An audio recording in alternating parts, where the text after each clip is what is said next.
प्रभु यीशु मसीह के मधुर नाम से सभी श्रोताओं को जय मसीह की नमस्कार। और आज हम एक नया विषय यानी रोमियो का खत पहले अध्याय हम ख़त्म किया, दूसरे अध्याय की ओर हम जा रहे हैं।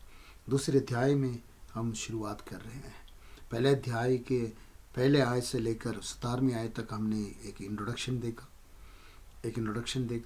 18वीं आयत से लेकर उसके 32वां आयत तक के आयतों में हमने ये जो परमेश्वर के विरुद्ध दुष्ट लोगों का ऊपर किस तरह से दुष्ट लोगों को परमेश्वर अपने आप को प्रकट किया और किस तरह से उन पर परमेश्वर ने अपने उनकी गलती किया था।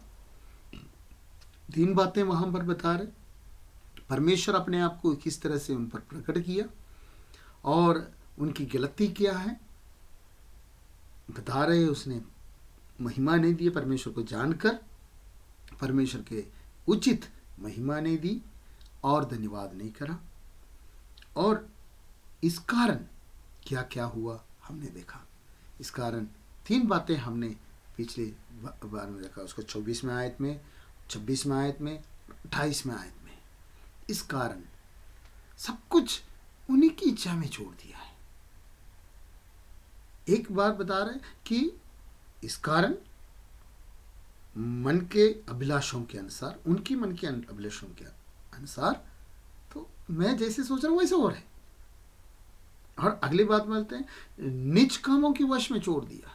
जैसे वो कर रहे थे, जैसे करके आ रहे थे, उसी तरह से और भी बातें मिलते जा रहे हैं। और अगले क्या है कि उनके निकम्मे मन पर छोड़ दिया। निकम्मे मन पर छोड़ दिया, उनका मन के अनुसार ही छोड़ दिया, निकम्मे मन में छोड़ दिया, ताकि वो निकम्मे काम करे, ताकि वो अनुचित काम करे। जहां उचित काम करने के लिए करना था उस तरह से नहीं कर पा रहे, अनुचित काम करते जा रहे हैं। अब हम ये है पहले सेशन। अभी दूसरे लोगों के बारे में देखा गया तो दूसरे लोग कुछ अजीब से हैं। तो वो लोग अपने आप को सही मानकर चल रहे हैं। यहाँ पर इन लोगों के बारे में बताया तो इधर एक शब्द आते हैं कि वो समझते हैं वे अपने आप को बुद्धिमान जानकर मूर्ख बन गया है। ये है जो 18 से लेकर 32वां आयत के लोगों के बारे में। वो अपने आप में बुद्धिमान समझते हैं मगर मूर्ख बन जाते हैं, मूर्ख बना है। मगर ये लोग ऐसे नहीं हैं। दो अध्याय में हम जिन लोगों के बारे में देख रहे हैं वो लोग ऐसे नहीं हैं। वो लोगों के बारे में देखा गया तो वो लोग बुद्धिमान तो हर एक समझ रहे हैं, मगर इनके अंदर क्या है, ये न्याय करने वाला है। तू सही नहीं है, तू सही नहीं है, तू ऐसे नहीं है, ये नहीं है, वो नहीं है। दोष एक दूसरे पर ठोकने वाला, न्याय करने वाला। यहां पर लिखा है आज है दोष लगाने वाले। ये इनको नाम ही डाला है दोष लगाने वाले करके। तू कोई क्यों ना हो, तू निरुत्तर है। परमेश्वर के सामने कोई उत्तर नहीं मिलेगा, क्योंकि जिस बात में तू दूसरों पर दोष लगाते हैं उसी बातों में अपने आप को भी दोष ठहराता है। जिस बातों के लिए दूसरों को दोष, पहले ही इनको क्या शब्द में बुलाया है, दोष लगाने वाले है, दोष लगाने वाला। तो दोष लगाने का प्रयास करने वाला। हम अक्सर हमारे जिंदगी में ऐसे बातें हो रहे हैं, होते आ रहे हैं।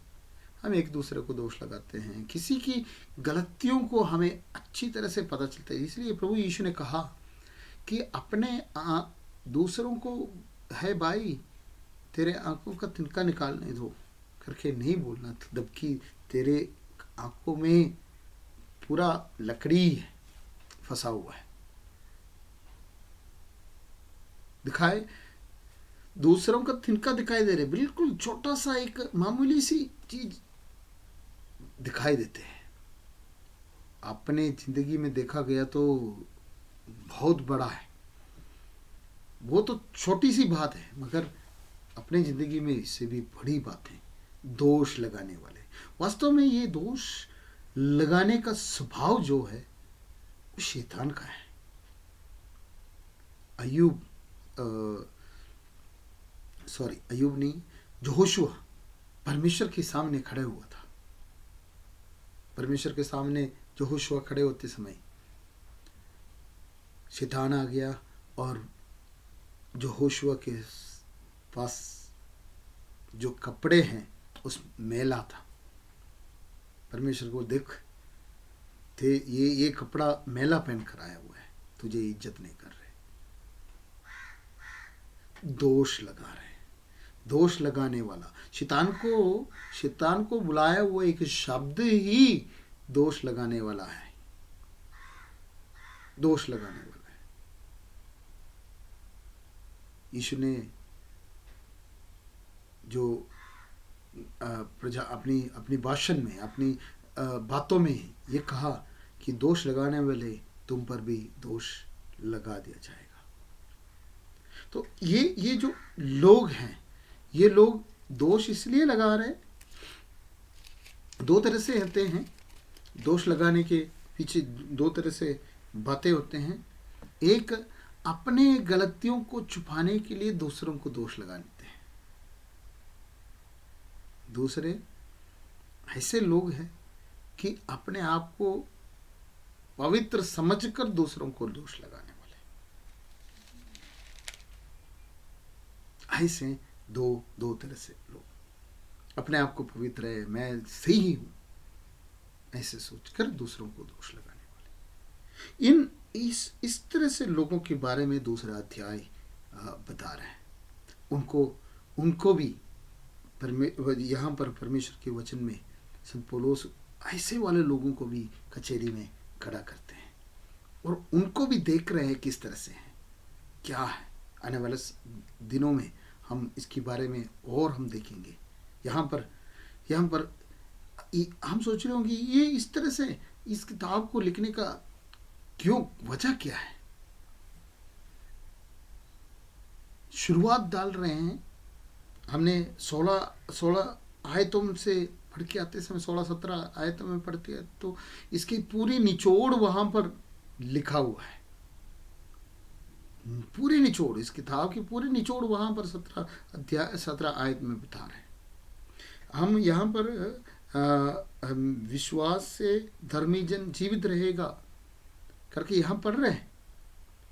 गलातियों का खत में भी लिखा हुआ है। ये हमने कहाँ से लिया, ये सब कुछ हमने उस दिन देखा था। तो ये जो इस किताब के अंदर की पूरा निचोड़ लिखा हुआ है। अब दुनिया पूरा, चाहे एक दूसरे को दोष लगाने वाला हो, अपने आप को बुद्धिमान समझने वाला हो, अपने आप को सही समझने वाले हो, हर एक परमेश्वर के सामने गलत है। परमेश्वर के सामने, इसलिए यहां पर तू निरुत्तर है, निरुत्तर है, कोई उत्तर नहीं है। जब परमेश्वर एक सवाल पूछेंगे उसके सामने उत्तर नहीं मिलेगा। वजह क्या है, वही दोष लगाते हैं, वही काम कर रहे हैं। इसलिए हम एक दूसरे को मत देखिए, अपने आप को देखिए, हम क्या कर रहे हैं, ताकि हम सही तरह से चल सकें, सही तरह से चल सकें। परमेश्वर इन वचनों के द्वारा हमें आशीष करे। प्रार्थना करेंगे। प्रभु धन्यवाद करते हैं, आपने हमें बचाया, इन बातों को देखने के लिए हमें मदद किया, इसलिए हम धन्यवाद करते हैं। हम अपने आप में देखकर हमें सुधार कर, अपने आप को सुधार कर आगे बढ़ने में मदद करें प्रभु जी, सहायता करें प्रभु जी। आप हमसे सवाल पूछे तो हम निरुत्तर हो जाता है प्रभु, हम निरुत्तर ना बनना, ताकि प्रभु आपकी समूह में जैसे आपने पवित्र निर्दोष निष्कलंक बनाया है, इस तरह से उपस्थित रहने में मदद करे, आशीष करे, यीशु नासरी के नाम से, आमीन। प्रभु हम सबको आशीष करे। धन्यवाद।